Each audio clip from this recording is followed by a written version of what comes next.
welcome to Pittsburgh Sportsline on this nice spring day in Pittsburgh. We hit 60 degrees, and I have to give you the weather report because the last time it was so frigid we had a wind chill factor of 20 below. But on that, we're all in good spirits. We saw some sunshine today. We have a great show. We have so much sports to talk about, and then some controversy that come up about players and things in Miami and Florida.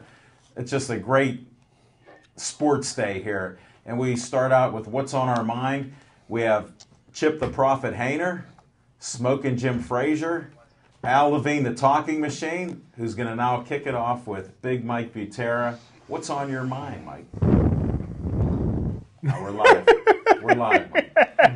I'm sorry, that was my deer in the headlights extraction that I took a sniff of before I came on the show tonight. I don't know, I apologize. As I always do, I want to say hello to Rick and Lorraine in Frankfurt, Big Jim in Lawrenceville, Little Nicky in Export, Rollo in Columbus, and Epstein's mother. This evening, or today, I mean, every day it's like, every day it's drugs upon drugs upon drugs, and today it's been drugs twofold. And I'm not going to do the Ray Jerry Lewis portion. I'll let you guys hit on that. But obviously the news that came out, and I know Chip's going to do a segment on this. So I want to just back off 2 days to an article on MLB.com that's about Frank Thomas, the former slugger of the Chicago White Sox and the Oakland A's. I want to read a quote because he believes he's a first ballot Hall of Fame inductee when he becomes eligible in 2014. And here's a quote. I think the three of us have resumes that should be there in the first ballot, meaning Glavine and Maddox, said Thomas, speaking to a group of reporters at the Palmer House Hilton during Saturday's Chicago White Sox Fest activities, including Maddox and Glavine, in his off-the-cuff 2014 Hall of Fame class. Quote, I spent my whole career working my butt off, and hopefully I will get what I deserve. Well, Frank, do you fellows remember when that inquiry was that included Sammy, I don't speak English, Sosa, and Raphael, I did not do it, Palmero, and Jose, who sat at this Canseco, and Mark McGuire down at that end because they weren't allowed to be friends, whatever. Well, Frank Thomas mailed it in. Frank Thomas mailed it in on a screen, if you guys remember. It was a video conference. So what does that mean? All those guys at that table, even though none of them or one of them or just some of them tested positive or admitted to, Frank was involved in that. And I do believe that there's going to be a Frank Thomas dilemma coming up this year in spite of what Frank himself thinks of himself. And I happen to be, I'm ambivalent about the guy. I don't care one thing or another about him, but I mean, this is endless upon endless jazz with all this steroidal PED jazz. It's just freaking me out anymore. I'm telling you, it's every day. Today, for example. Today. Thank you, Mike. We appreciate what's on your mind. Oh, man, when I get that from you guys, I know I've arrived. You've no arrived. more Cub Reporter here. Outstanding, Mike. Outstanding. I'm almost speechless. We're going to go, what's on our mind? I'm not. Smoking Jim Frazier, what's on your mind? Thanks, Al Levine, the Talking Machine. I got the notes from General Studies major. So I feel honored. so I tell you what, just real quick, I'm 10-0 in my playoff picks in the NFL playoffs, and I'm just going to go over them just very, very quickly, and then I'll give you my Super Bowl pick. I had, of course, Houston over Cincinnati. I had the Ravens over the Colts, the Packers over the Vikings, Seattle over the Redskins. And going into the second round of the playoffs, I had Baltimore over Denver. Of course, I had the Patriots over Houston. I had the 49ers over Discount Double Choke. And I had Seattle over Atlanta. That's the only game that I lost. Atlanta lost. Atlanta beat Seattle, but Seattle won point spread against the spread, so I won that. Baltimore over the Patriots was an easy call. 49ers over Atlanta. And my Super Bowl pick will be the San Francisco 49ers 35, the Baltimore Ravens 14. San Francisco gets their 6th Lombardi. And that's what's on my mind. Wow, that's fantastic. I just wish he would have told me about the lead cinch pipe bets during the playoffs. Because like I've told you before, I bet the house on when he does that some of the time. We'll leave that for later on the revisitation. Now we go to Chip the Prophet Hayner, who's back in predictions and getting them 100%. You're back, so what's on your mind, Chip? What's on my mind? Well, my mind is, just to show you how well my predictions went out this year, I had Denver and Seattle in the Super Bowl. An honest man. What's on my mind? Big Mike Butera kind of skirted around the issue of, the performance-enhancing drugs just seem to keep on rearing their heads in professional sports. And, and I honestly believe that the sports themselves, Major League Baseball, professional football, et al., don't really want to do anything about the drug problem and really take steps that are needed to kind of correct it. Because, you've still got baseball players that are using performance-enhancing drugs, and there's an article coming out this weekend on Outside the Lines on ESPN describing how a wellness clinic in Florida is providing Alex Rodriguez, Melky Cabrera, Gio Gonzalez. These are all all-stars from last year. Melky Cabrera, of course, got caught. And, and because he got caught, he got a 50-game suspension and a $14.5 million reward. So there's no deterrent to using the drugs there because, hey, you know what? Oh, I get caught. Okay, I'll sit for 50 games. And, and he's making out like a fat rat right now.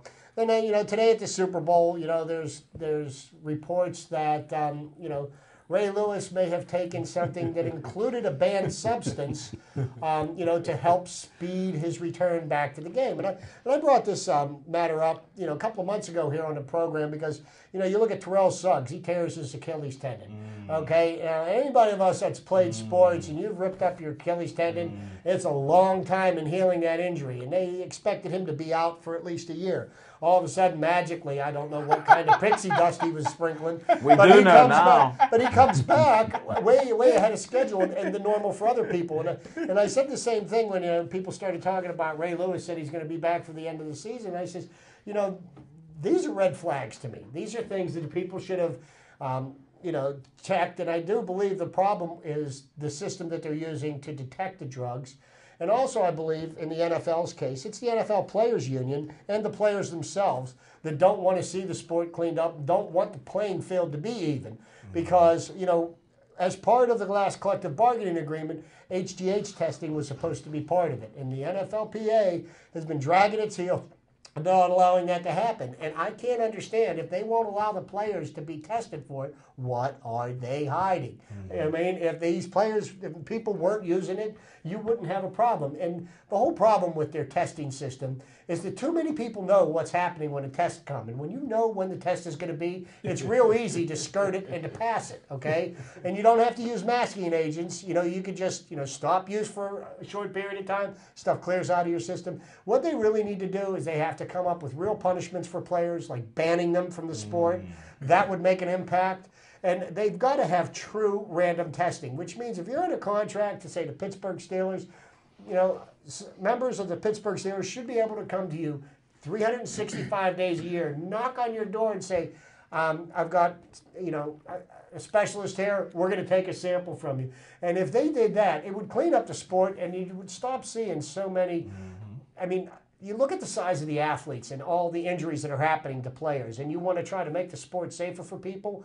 Well, if you've got guys that are running faster than humans normally should be, and they're blowing out tendons and ligaments and things that are just unnatural, and then, their lives are being shortened. And then, of course, they're coming back and blaming the NFL. You know what? They need to clean up the sports, all of them. They need to get rid of these things, and they need to put real testing in and real punishment.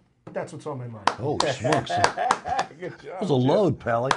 You know what? I can't wait to go to revisit that because you're preaching to the choir here. Where there's smoke, there's fire. Follow the money. I'll give you all my cliches. And I didn't bring my vitamin catalog because I still have what's on your mind with that vitamin catalog I brought at the level 20 lounge. But we'll go for there. But what I first want to do is I do a few infomercials, and I'll get this up in a minute, but I got to read it. Rayco War Promotions is proudly presenting Harlem Nights, and they also have Five Star Corporation promoting this. This is February 22nd, and I started to talk about it last night, but we got too carried away. It's every last Friday, starting on Friday, February 22nd, and he's bringing back classic R&B party nights. He's even going to have starring there the War Girls. So you might want to come out. Now, where's this at? Smoking Jim, 3 Lakes Golf Course, 6700 Salzburg Road. It's a nice facility, 8 o'clock till 1 a.m. They'll have vendors, 50-50 cash prize, $10 admission at the door, cash bar, cash kitchen. Wow. And then there's a few sponsors there. What? Rayco War Sanders, we're going to have you come on the show and tell us about this some more since it's happening. There's an invite to you. We'll have to get to you there. And then I don't have a flyer from, are you getting that, Chris? Or? Yep. Keep going. I'll just cover my. Just keep talking. Keep talking my face. We'll cover it up here. But anyhow. Oh, hey, you got a nice picture. No, that just block me out of there. Picture of Rayco. Devin and Aaron, thanks in the control room. This is live TV, folks. You can see I'm still an amateur here doing the best I can. And I want to promote Level 20 Lounge has a Super Bowl party, $20. You get a pitcher of Bud Light beer, and listen to this, you get double wings, a double order of wings. And they're promoting that, so go on out there to Level 20. We had a nice show there last night. We had some great guests. I want to give a shout out to Reggie Lowe. He come in on a special invite. We'll talk about that another day. He brought his posse out there. They liked the neighborhood in Bethel Park. They said they'd come back to my hood again. So Reggie Lowe and buddies, you're welcome anytime as a guest of mine. Come on out. It was a pleasure meeting you. Then we had Rod Sulka come on there, a boxer. We'll talk about him later. I got a special segment for Smoking Jim to talk about boxing here tonight, so he's going to get another segment. Since I'm not an expert, just the amateur, we'll go there. And then we had a special guest. This guy impressed me so much, Jermaine Moncrief. This guy is unbelievable. Does a 4.3 40. Wow. He's going to be trying out for the NFL. He's only 6'1", 240. But I think he has 1% body fat. Yes. And he was a little bit nervous about being on our show, but once he started to talk Al Levine, the talking machine and crew, he started talking as much as anybody else on the show. He did a great job there, and I'm looking for a lot of future things for him. He's a positive guy, and we hope he does well in the NFL. Now what's on my mind is all the performance-enhancing drugs, PEDs, and we're going to talk about that a little more in depth. But what's amazing to me is how they delay anybody getting in trouble. And when you talk about Goodell, that was one of my issues here with the NFL. We'll get into that. He got a lot of rights and a lot of benefits, but the players still can get away with a lot of these things. So we'll discuss that on the revisitation here, and I won't go in depth because, again, Chip and I are on the same wavelength here, and that's a little scary, folks. So anybody that wants to do a revisitation, I'm going to open it up to Big Mike since sometimes he questions what we even talk about. So, Big Mike, you got any questions for us on what we brought up? What the hell are you guys talking about? That's why you're here. Okay, help me out on this one. I heard today, and I can talk about this because I heard it from somebody else on the radio. Goodell went to W&J, is that correct? Yes. Yeah. Yes, he did. He was a bartender. That's how he worked his way through college. Yes. My type of guy. Now, the second thing I heard in the news today was when this Ray Jerry Lewis stuff came out. Who's that? It's number 52, his guy. What's his name? Ray Jerry is his first name. Lewis is his last name. That's the first time I heard that. Yeah, look it up. At any rate, what the deer extraction is all about is something like called the IFI or some jazz like that, -1. And it's supposed to be... IFGH. -1. Yeah. And it's supposed to make you, just like any other PED or roid or whatever, bigger and stronger. Now, somebody brought up the fact today, or the comment today about what if is the players, is the NFL getting sued by a bunch of guys with that have had concussions over the years, or guys are being... Yes. Okay. What if, and this was a proposed thought, what if whomever the NFL is, they countersued because these guys have been using performance-enhancing drugs and muscle builders and all this jazz over the years that made them stronger and faster and made these collisions quicker and heavier and all that jazz. I mean, it's just tit for tat, kind of like. Good call. Yeah, that's one of the reasons why all of these, all this litigation that the NFL is going through. I really think it's going to be much ado about nothing because the NFL has got the wherewithal to draw this out until the people that are suing them will ultimately leave the face of the earth. And there's no reason for them to. And I mean, you think about Pandora's box being opened. I mean, if the players start making accusation about the owners, and the owners, I mean, like, is anybody not complicit in this? And I think the owners knew what was going on as far as performance-enhancing drugs going on. But you know what? If it was putting a better product for them, it was putting fannies in the seat, gave them $billion national television contracts. They've all benefited from it, as well as the players have. And now the players are paying the price for it, and the owners are still reaping the benefits. So, well, I hear you loud and clear. What you said kind of eloquently put my thought on a table. And I think when Little Big Mike is at this end of the table and Little Smoking Jim Fraser and Little Chipper and Little Al, I mean, 20, 30 years from now, it's a whole new ball game of guys here. The ball game's going to be the same. I don't see any way in hell that what? I think it's changing. You think? Oh, yeah. It'll have to change. Do you actually think that say 10 years? They're all going to get slower.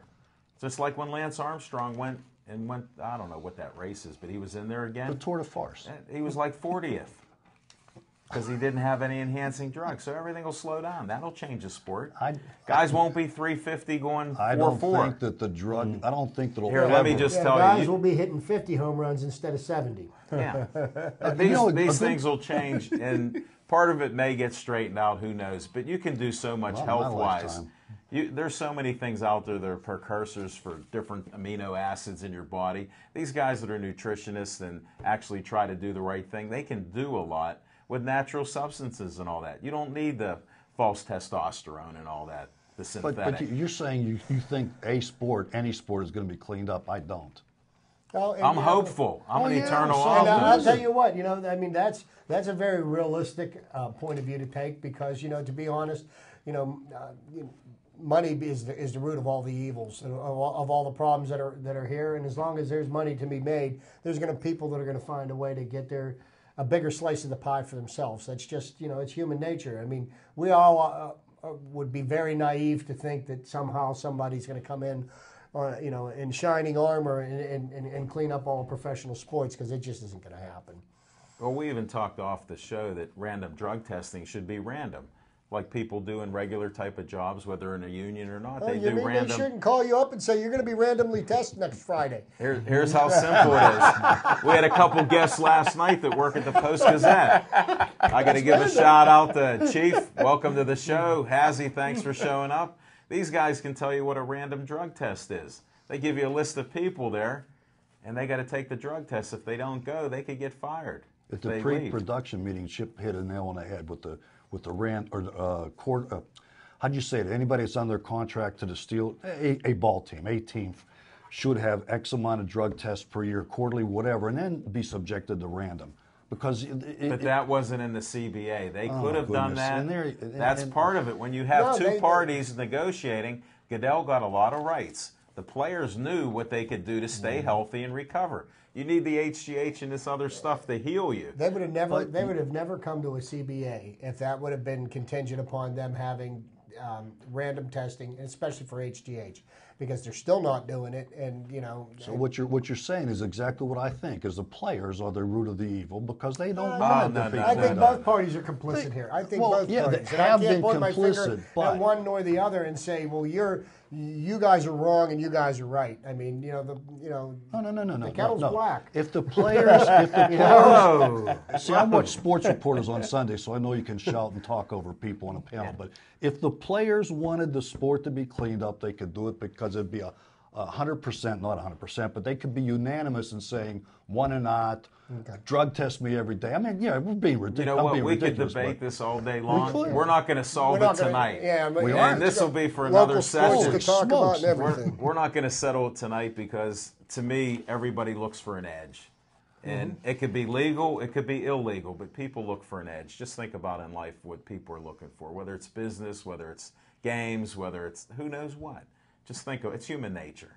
So if you can tone some of that down, and it's the rules. If you have something that's so strict, then a few people don't even think about it. So that might clean it up. It's not going to happen. We're going to move on to one of our new segments, Fiction and Fact from Smoking Jim's Almanac. I can't wait to hear what he's talking about tonight. Smoking Jim Frazier, what do you got? Well, I tell you what, I enjoy the conversations, man. This is a great, great show. I enjoyed being part of it. I got to take you back to the fall of 1998. And being that we're getting ready to hit Black History Month, I'm going to take you to Florida to the Soul Bowl. 1998, I tell you what, was my first Soul Bowl. It's a high school game between Northwestern High School and Jackson High School in Miami, Florida. It was played at the Orange Bowl game. The reason that I went down there is because the University of Pittsburgh was recruiting the #1 running back in the country at the time. Supposedly, he was the best running back in Florida since Emmitt Smith, named Torrey Cox. I get into the stadium. There's 50,000 fans there to see a high school game. And I tell you what, I was not impressed with Torrey Cox, and I almost left the game before the end of the first quarter. And right at the end of the first quarter, I see a receiver make a NFL catch, and I'm like, wow, this guy looks pretty good. So I stuck around, watched this receiver. He only had 5 receptions that day, but the pass routes that he ran, he caught with his hands. I went and talked to him after the game in the locker room. The coach told me that he had no scholarships, only one scholarship offer. That was Louisville, Division I offer. I called Pitt immediately. Pitt did not know who he was, but I told them if you're high on Torrey Cox, and Pitt had no Florida players at that time, and they wanted to open that market.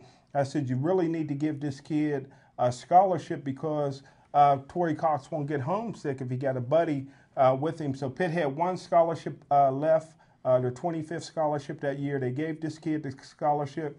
The kid came in within a week of training camp. He wanted to quit the team. He did not have a father in his life. His male mentor was his midget league coach. He called his midget league coach, and his midget league coach told him, stick it out, suck it up. And the rest is history. He went on to win a Blitnikoff Award at Pitt, ended up being one of the all-time great wide receivers in college football history. Antonio Bryan from Northwestern High School in the Soul Bowl. I was able to see him first. Good stuff, Gil. And folks, that's some more fiction and fact from Smoking Jim's Almanac. Exactly what you expected. And Torrey Cox went from being the #1 running back in the country to being a part-time defensive back at Pitt and a special team player in the NFL. So I was correct on my evaluation. Again. I thought he was bagging groceries. Yeah, there you go.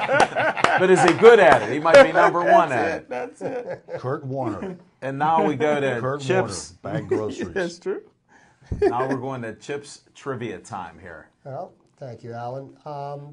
Just a few bits of useless trivia I stumbled across today because, supposedly there's a big game being played this weekend. I don't know. Maybe it's in New Orleans or something. I don't know. I mean, am I going to watch it? Might watch the commercials. But, the Super Bowl is all going to be played this weekend. And some interesting facts about the Super Bowl is that there are 4 NFL teams that have never made the Super Bowl. And let us, we can sit there, and I know some people will sit there and rack their brains, but just to make a long story short. Make it easy. Cleveland, I know it's one. The Cleveland Browns would be #1. The Detroit Lions would be #2. Wow, that's awesome. Jacksonville Jaguars #3, and the Houston Texans #4. Wow. We thought the Texans were on their way there this year, but not so much. Who is the only player to earn MVP for the Super Bowl from the losing team? Oh, that was the guy from Dallas when the Steelers beat him, and his name is... No, it wasn't when the Steelers beat him. Chuck Howley. Chuck Howley, who it was, and it was from when the Cowboys lost to the Baltimore Colts. Let's not forget the Baltimore Colts played in 2 Super Bowls, and they were 1-1 before Mr. Irsay decided to scoot them off into Indianapolis in the dark of the night. Yeah. The teams that have played in the most Super Bowls, the Steelers and the Cowboys. Here's the next one. Super Bowl 46 was a rematch of Super Bowl 42. Okay. Can you name the other Super Bowl rematches? There are 4 other sets of teams. Of course, Pittsburgh and Dallas. Pittsburgh and Dallas have played 3 times in the Super Bowl. The 49ers have played the Bengals twice in the Super Bowl. Wow. The Dolphins have played the Redskins twice. Wow. And they were 1-1 with them. The first year that the Dolphins beat the Redskins was the perfect season. With Larry Zonka and Jim Kick in the backfield, Mercury Morris, Paul Warfield, Bob Greasy, Nick Bonacani. There was that, and then the Buffalo Bills. Oh, they had to. The only team to make it to 4 consecutive Super Bowls, and they got drubbed by Dallas back to back. But those are some interesting facts about this Thanks, Chip. America's pastime coming up this weekend. I like the useless trivia. No, That it's not helps. useless. It's good stuff.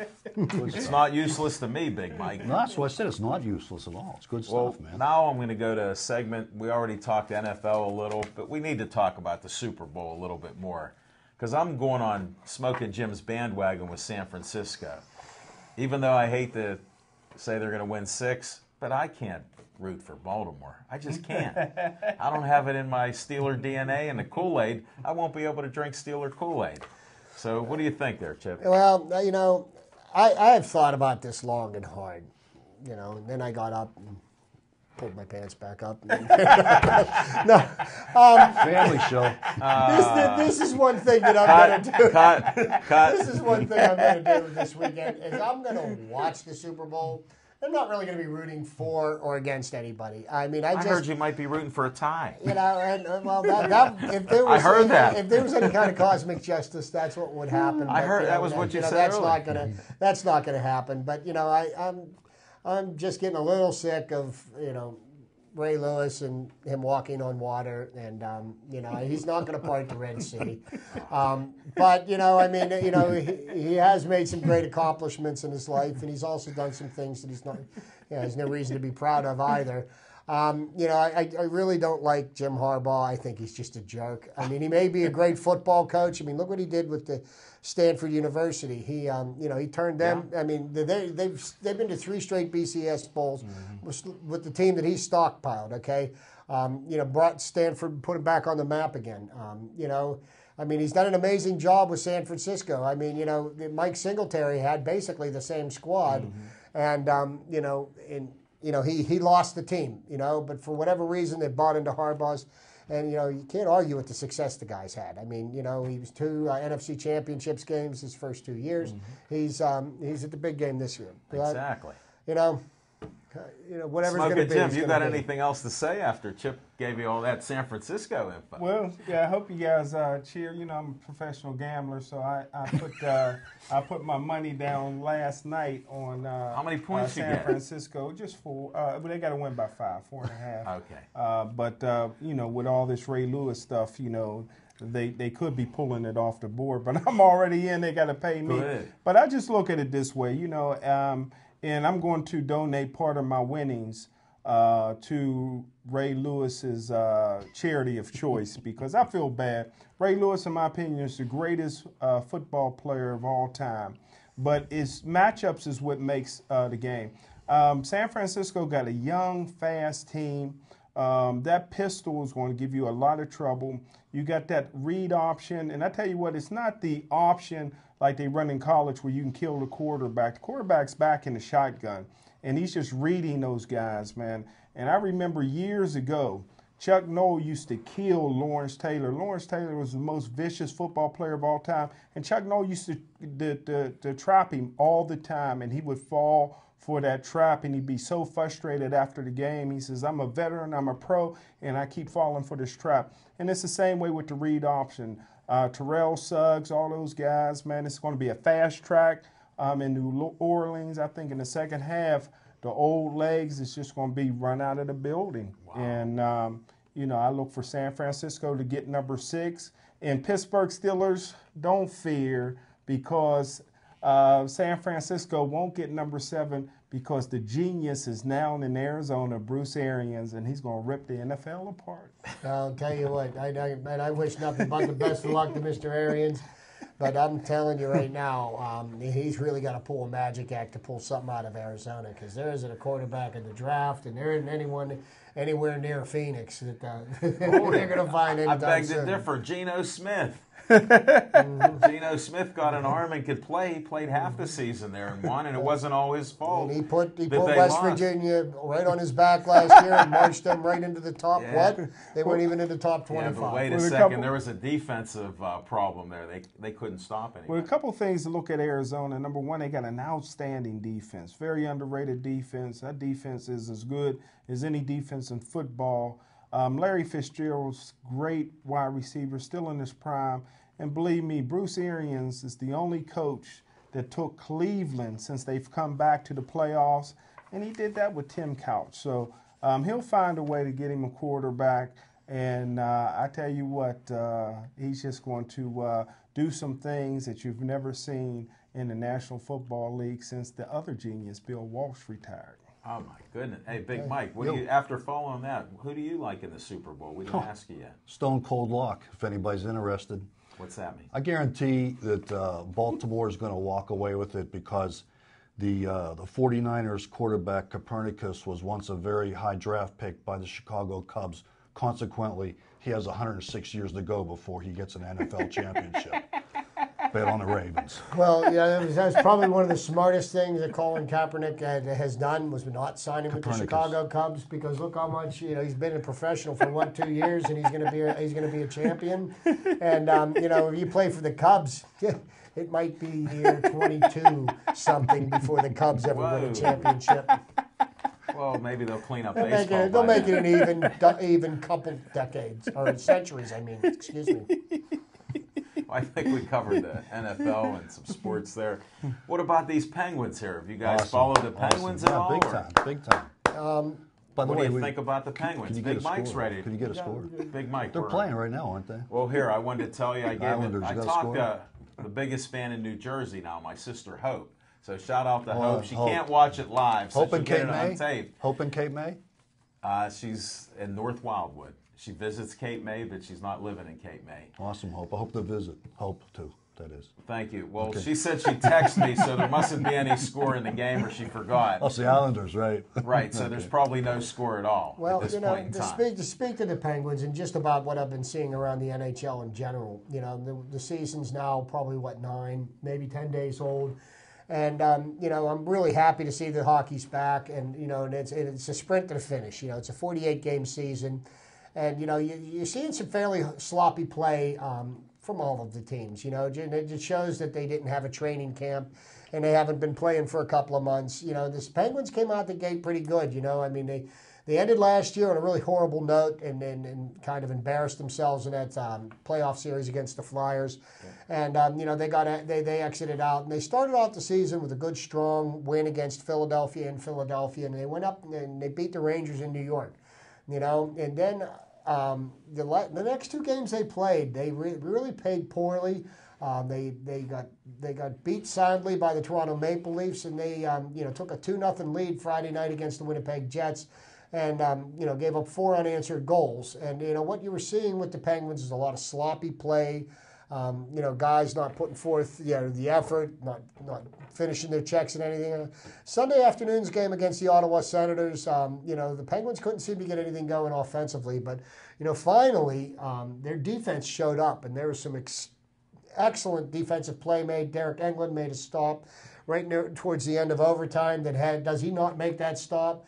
That game's over, and the Penguins don't win. But we need to see is a little bit more consistency and a little bit more focus on the defensive end of the puck. The goals are going to come, but these guys, the Penguin teams in the past have done this. They pass the puck too many times. Right. And I'm a believer in hockey. Throw the puck at the net, crash the net, throw the puck at the net. Things will happen, and everybody's trying to make that highlight reel play. And sure, we got the talent to do it, but it doesn't always work out that way. And there's a lot. I would say maybe in about 5 or 6 weeks, we're really going to have a kind of idea of who the haves and have-nots are in the NHL, and we're going to see where the Penguins stack up, because there's a lot expected out of them this year, and anything less than a Stanley Cup, they're going to be calling for Bilesmith's head. Well, it's true. They only last about 4 years as coaches in the NHL, so that could happen. But they do have to play with that grit, as they call it. And what amazes me in hockey is sometimes they just say they didn't put the effort in the game. And that amazes me because you're a professional, and each game you should be playing to the utmost of your ability. And it's only 48 games this year. I know it's tough to do those back-to-backs, but some of their shifts are only 20 seconds. So it makes you wonder. So if they do play like they just played on Sunday, I think we'll hear some good news. Maybe I'll get that text there. I'm looking for the score. I want to ask you guys what the most exciting thing of the hockey game in Ottawa. What was the most exciting thing that you saw in that hockey game? If you watched the game from start to finish. Derek England at the end of overtime, about 45 seconds left. Wrong. He stopped a breakaway that would have ended the game. Al? I like Malkin closing it out on the shootout. Was my personal. Smoking? I missed it. You did. Now, the most amazing thing about that was the coach of the Ottawa Senators. Guy sitting right behind him at the glass looked just like him. The coach, I'm telling you, it was awesome. I did see that. The coach of the Senators had bristly, thin hair, kind of like mine, and a big walrus mustache. And thick glasses, and there was a guy sitting right behind him on the glass. I'm telling you, we're talking about on the ice. We're talking about hockey, not acting, not your look. It always comes back to your hair, and you're not cutting it till they Everybody clean out got a sports. twin in the world. Everybody got a twin somewhere in the world. Right. Oh, my Lord. And he was also a Penguin player. Lord help us if I ever find mine. That'll be a show for another day there. We'll have to talk about that another Big Mike, day. a little chipper, a little smoking. But what else we had going on last night? We had a big week in local college basketball this week. The University of Pittsburgh had two very big games. They tripped and fell last night against Louisville, and this is a team that not more than 2 weeks ago was ranked #1 in the nation, and they lost 3 games in a row, and they were a team that was ready to be had.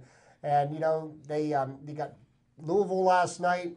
You got Syracuse playing on Saturday at noon, and I'm telling you, these 2 games are going to give you a real good measuring stick of where the Pitt basketball team is, because they were 17-4 going into last night's game. They're not even thought about in the top 25 teams, and it's because of all these mom and pop universities they played earlier in this season. Instead of playing any real talent, they beefed up their win record by beating a bunch of have-nots. And, any team that they've played that's really, I would consider a top 25 team, they've lost to. Mm-hmm. Now, last night, they lost 64-61 to Louisville, okay? Now, technically, Louisville's a better team. They were ranked #1 not even 2 weeks ago. And Pitt, by all rights, should have beat them. I mean, they lost 64-61. Once again, at the foul line, the Pitt Panthers failed. They sunk 3 free throws out of 12 attempts. And I mean, that is absolutely horrible. If they just would have sunk half of them, okay, we're looking at a tie game, we're going into overtime, okay? If they hit one more, if they hit 7 out of 12, they win the game.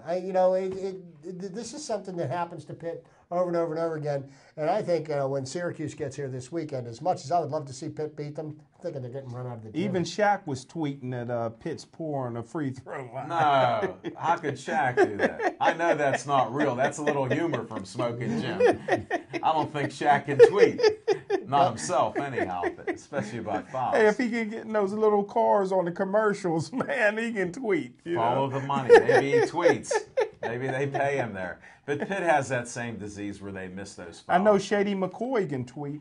Well, it's funny how you bring that up. So there's another Pitt player that they can't stay away from the tweet. He gave one of the better apologies. Did he apologize after he for said that? Somebody hacked into his but account. then he denied that anybody hacked in there. He had to come clean there with all of that stuff. So maybe he shouldn't tweet anymore. Yeah, maybe Manti Te'o should. Yeah.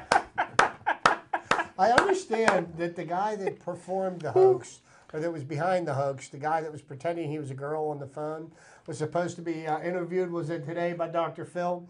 And I'm sure that probably got about as high as ratings as Manti Te'o's did when he, got interviewed by Katie Couric. But what a mess that was. Wow. Here's a kid that, it just kind of like brings to the surface everything that's like wrong with what they're teaching kids in college sports these days. Because he sits there with Katie Couric and he goes, "Put yourself in my shoes. What would you have done?" Well, you know what? Obviously not what you did, but I mean, to think that, oh, wow, this is, for whatever reason, you played the card to try to get attention, maybe hopefully get you some Heisman votes or whatever.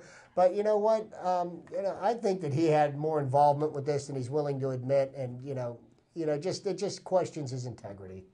Well, Chip, it almost propelled him to the Heisman there. Think about it. Everybody felt so bad for him. What a leader. Well, he was crying. if he Another guy crying. I won't mention the other guy. You know what? But here's the thing. If he would have, if he would have done that, he still probably wouldn't have lost the Heisman. Reggie Bush got paid, accepted payments and lost. But O.J. murdered somebody, and he didn't lose his Heisman. Well, those are good points, but so if it happens after you win the award, I guess it's not as bad. Well, that's what they teach in society, like you're saying. So that goes back to my edge. All I'm hoping is he gets a lot of bad press and he slides right into number 17. I would love to see him in black and gold. I'm with you, Smoking Jim, but I was watching ESPN the other day and they were talking, where do you think he'll slip to in the draft? They said 7.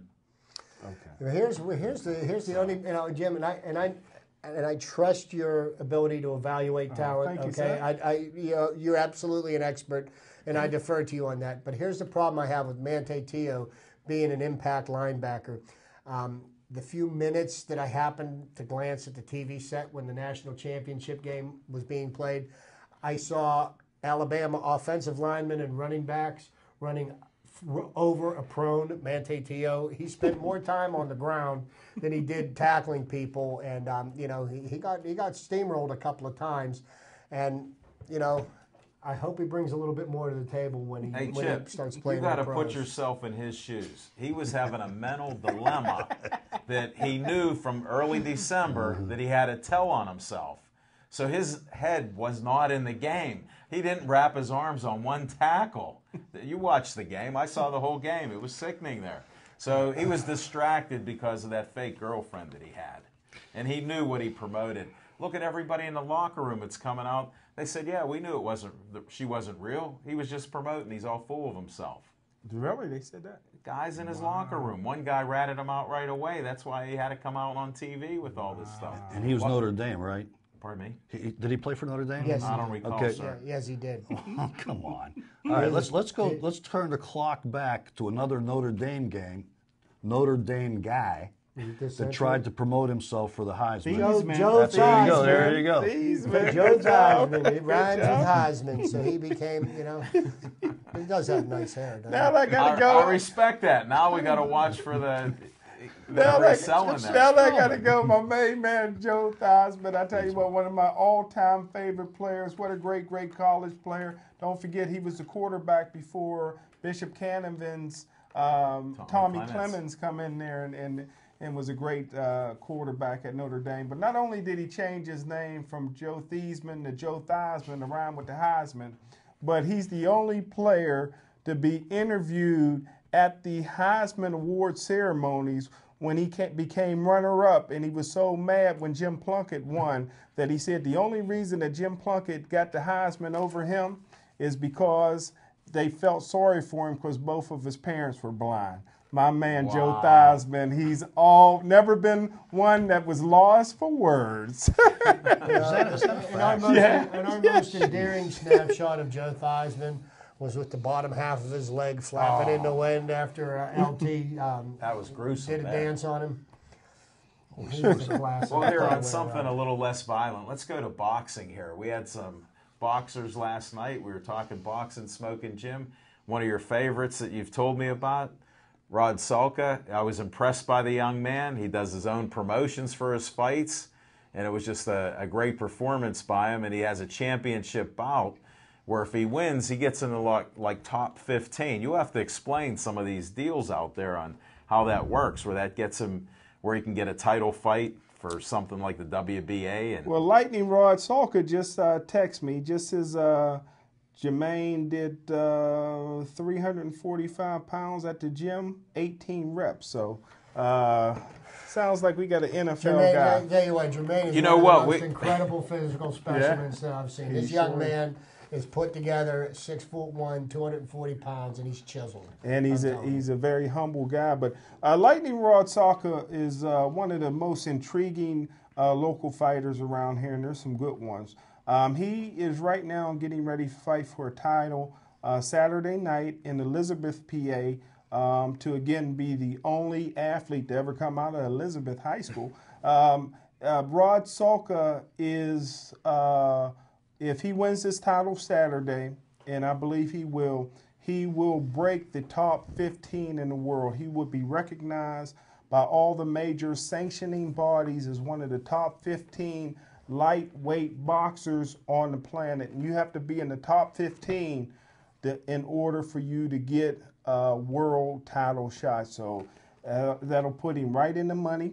I tell you what, if you love, they call him Lightning Rod because he is fast.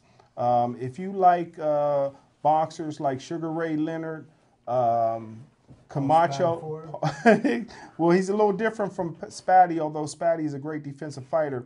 But he's one of those fast fighters. Like, he kind of reminds me of the late Macho Camacho. Wow. That type of fighter.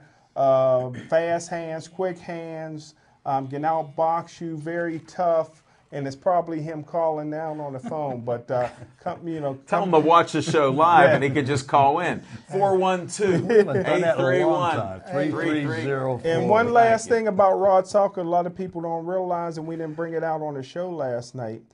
Does anybody know who his trainer is? No. His trainer is none other than former two-time world heavyweight champion Michael Moore. The Manesson Mauler. Vanessa Mauler. And I think you got a chance to meet Michael. I met at him and Rod's his last son. fight. I met his son. I forget his name now. A nice young child. I think he's 8 years old. He picked every winner, folks. Wow. He beat me by one. Wow. His son. So Michael Moore's son, I know he's doing well in school because he sure can handicap the boxing matches. Oh, that was my sister that called. Whoa, see, nobody's calling me. Wait a second. But I'll tell you what, Lightning Rod was on the show last night, and you're thoroughly impressed with him. He started his own production company, and he's producing the fight, this weekend. So, it'd be nice to get some, locals out there rooting on somebody. It'd be nice to have another champion in the City of Champions. I think he's going to do it, and it's somebody to pay attention to in the boxing game. And he said he does most of his promotions on his own. We tried to get the website. He did say it. So when we put the show up, I didn't get it written down. He said he doesn't even write it down, that he makes money on each of these fights. So Lightning Rod, we're trying to help you make some more money. Get out there and watch them. They have a great card out there. It's Saturday night. And the sports arena is located in Elizabeth. It's right off of Route 48. And if you're familiar with that area, right now where Rock Run Road runs into Route 48, there's a sports complex on the hill up behind the gas stations. That's where the fight's going to be on Saturday night. So if you're looking for something to do, good place to spend your evening. there you go. So good luck to you, Rod. Hope to see you next week after you're a champion. Hope I can find it. Well, good luck. You got GPS, don't you? Call me. I got Chip's number. That's all I need. All I need to know is where are you and where are you trying to get to? There you go. I'll get you there. Chip can do it in the whole I ain't tri-state. calling Reggie Lowe and his crew. Hey, and now a subject we usually bring up since early spring training's coming up in a couple weeks. What about the Pirates here? What's your thoughts there, Chip? Well, my thoughts about the Pirates, I'm really looking forward to this season. The Pirates have made some moves. It looked like they've taken steps to try to bolster their starting pitching staff. I still think there's a lot of questions about the pitching staff. Will Francisco Liriano be able to play this year? He broke his humerus in his right arm, his non-pitching arm. And they've come to agreement with him, but they haven't signed any contracts because he's got to pass a physical, and the contract's contingent upon him being able to play. If he can't play, he's getting significantly less money. I like the fact that they brought back Jeff Karstens, and the Pirates really didn't want to, have Karstens on the team this year at $4.5 million. Right. Because Jeff Karstens can be a serviceable starter, but he spent a lot of time on the injured list over the last couple of years, you know. So they got him at a more friendly, reasonable amount. But what they did was they gave him $2.5 million, and they gave him an incentive-laden contract. So if he is able to pitch and hit certain statistics, you know, he can put more money in his pocket. Also excited about the fact that Charlie Morton's progressing well from his Tommy John surgery. You know, they're probably not looking to see him till the middle of the season, probably July. May not see him till August. I really hope that they don't rush him back so that when they get him back, so that leaves some options. You got A.J. Burnett and Wandy Rodriguez. I think those are the two locks. I think every other position in the starting rotation is up in the air. I know the Pirates love James McDonald. And let me tell you something. Until about June 30th last year, I love James McDonald. Well, I like him. Why don't we just delay his season till my birthday's June 30th? That'll be a birthday present to me. Let him start then. Well, you know, and then he can finish the season out strong. But we need to find out, you know, is James McDonald the real deal? Can he be a major league pitcher? You know, we know what he can do. I mean, he's capable. Now, you've got to put it together. And I think the Pirates are moving in the right direction there. You know, it'll be interesting to see. I mean, it's going to be an interesting season, and everybody's going to be moaning and complaining because, you know, the Pirates are making money. Well, you know what? That's what professional sports teams do. They make money. Right. I mean, you know, I don't fault the Pirates management for doing that. I mean, I wouldn't be part owner of any business that lost money. But, you know, other people have passions. I mean, I'm a passionate Pirate fan. I mean, these last 20 years have been painful. I'm going to tell you what, 2010 was one of the worst years I've ever had as a Pirate fan. I saw some really horrible baseball games at PNC Park, but I was still there supporting my team because I love the Pirates. They've been around forever, and I hope they stay around forever. Well, they're going to stay around. And we know you're a fan. I've been a Pirate fan, and I like they're bringing Jay Bell on board as the hitting coach. Now, I never remember him as anything but a clutch hitter at times, but he was more a defensive player. So maybe he can help Clint Hurdle out, who is the hitting coach. Well, actually, what he did, I believe he was Arizona's hitting coach, the Diamondbacks, and he performed very, very well at, you know, increasing maybe he's their a better team teacher than a hitter. You never know. But, you know, I like the tie to the, you know, Pirate teams of the 90s. But, you know, I mean, everybody knew that we needed to do something about that hitting coach because what we were doing last year wasn't working, okay? And it was obvious because the problems were there. I mean, you know, and ultimately, yes, it falls to the players. You know, they're the ones that have to go out there and they've got to put the work in. But, you know, I mean, coaches can be very influential and help players along. And, you know, you can't just sit there and constantly watch videotape all day long. You know, you got to work with your players. You got to get them to buy into your system, and you've got to be able to identify, you know, their strengths and their weaknesses, and hopefully we'll see. Well, I agree. I agree with you. Let's be hopeful here. A core group of guys that can be good producers. I mean, Garrett Jones had a nice year last year. Pedro Alvarez finally got his head screwed on straight. Right. Andrew McCutchen, he's going to vie for the batting title again this year. Neil Walker is a legitimate 300 hitter. He stays healthy all year. I mean, to be honest with you, when the Pirates really went into the crapper last year, right after Walker hurt his back, and then, you know, we're bringing up this Brock Holt and whoever else. Right. But, I mean, he was a big difference. It was a big difference. On that happy note, I'll drink some Pirate Kool-Aid, and we're going to go to our closing remarks because sometimes we talk after the show for about 10, 15 minutes or so. So I wanted to know, Big Mike, you got any closing remarks for us? And your fans out there? Actually, I do. Again, You want to tell us? I'm going to share this with you. Lance Armstrong, he and his team were sponsored by the United States Postal Service. Most of, if not 100% of his PEDs, steroids, and drugs, etc., were delivered by Federal Express. Is that why the postal rate went up too? It has nothing to do with Federal Express. It just went up 1 cent. Though. The postal. They gave the donation. Because of Lance. Right. Yeah. But they sponsored him. Yeah. That's my point. Yeah. Postal rates went up because of the Lance Armstrong. But all his drugs were delivered by FedEx. I mean, go figure. At least he could have FedEx. It was cheaper. He was buying more. All right, Smoking Jim, we got to move on from that. What's your closing remarks here, What do you expect from me? Nothing. I mean, I got it. Oops. Just real quick, you know, my wish list for the Pittsburgh Steelers is to get Manti Te'o. You know, he did play poorly in the national championship game. I guess I didn't see that particular game. But this is a kid that is 6'2", 255 pounds, and you can't teach that. His father was his high school football coach. His uncle was his assistant high school football coach, so he comes from a football family. One thing that I know about Dick LeBeau and Keith Butler, the linebacker coach, they can coach guys up. And when you're playing in the 3-4 defense like the Steelers play, you're covered up a lot. He can just go make plays. He's coachable. I think that Troy Polamalu would be a great influence on this young man. And I tell you what, this is a kid that will work as hard as he needs to work to get better in any deficiencies that he has. Going into his senior year, he could have been a first-round draft pick as a junior. His parents wanted him to come out. After his junior year, they were tired of living in those grass huts.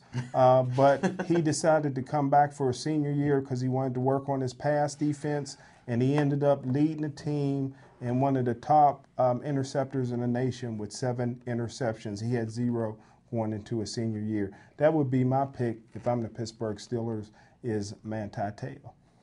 Thanks for your insights there, Smoking Jim. All right, Chip, what do you got here? Hall of Fame, Hall of Fame, Hall of Fame. You know, Big Mike Butero was talking about 3 gentlemen that'll be up for the Baseball Hall of Fame this summer. And, you know, how Tom Glavine and Greg Maddux and Frank Thomas. And Frank Thomas seems to think he's one of 3 people that are going to get in on the first ballot. I believe there's only been one pitcher that was elected into the Baseball Hall of Fame on the first ballot, and that was Tom Seaver. I believe Greg Maddux should be a first ballot Hall of Famer. Tom Glavine definitely belongs in the Hall of Fame. I don't think he's going to go next year. I think Maddux will go, and Frank Thomas, you got a ways to go, pal. We'll see you in about a decade, and you know, we'll see what happens. Also this weekend, the NFL Hall of Fame is going to announce the candidates to be enshrined in Canton, and I foresee Steeler Nation being in Canton this August, welcoming Jerome Bettis. I feel that this is a very deserving candidate. If you look at the running backs in the Hall of Fame that are ahead of him on the all-time rushing yards list, you know, he's every bit as good as any of them. I believe he should go. It's a shame that Chris Carter probably once again won't get elected into the Hall of Fame. And I think Tim Brown just about had everybody erase his name off the ballots after the foolishness he came up with last week, talking about a game that was played 10 years ago. Like, people can't even remember what happened 10 minutes ago. But, you know, there's going to be a new class of electors. And the problem with the Hall of Fame and who gets in, you leave this up to sports writers. And, you know, the sports writers have personal grudges against people, and that determines whether or not somebody's going to get in. Got to be a better way of doing it. Hey, thanks, Chip. I appreciate it. Late breaking news from the biggest fan from New Jersey. First, she said hi to all, and she said she didn't see your hair, Big Mike, so she can't talk about it. But she said 0-0 after one period. She's 400 miles away, and she wishes she could be here. So Awesome. Good stuff. Thanks, Hope. We're keeping Hope alive on the show. And I want to thank Aaron Ward, Devin Shea, Chris the cameraman. We put him through the ringer all the time. I'm constantly putting up stuff. No, not now, Chris. But I appreciate all of that work. It's always great. They add a lot to this show, and without them, we can't produce it and talk to you out here on there. And this is Al Levine, the Talking Machine, signing off. We got Chip the Prophet Hayner, who's back prophesizing. Smoking Jim Frazier with his insights and wishes here for the Steelers. Big Mike Butera, he's all over the place, but he did have some great sports talk here tonight. Yeah, well, I know you can't remember. We got to get you off the PEDs, and we're working on that. What do you got? Super Bowl prediction. Yes. Wardrobe malfunction, halftime show. Ah, there you go. Great point at the end there. See it. Watch us next week. Thanks for watching the show.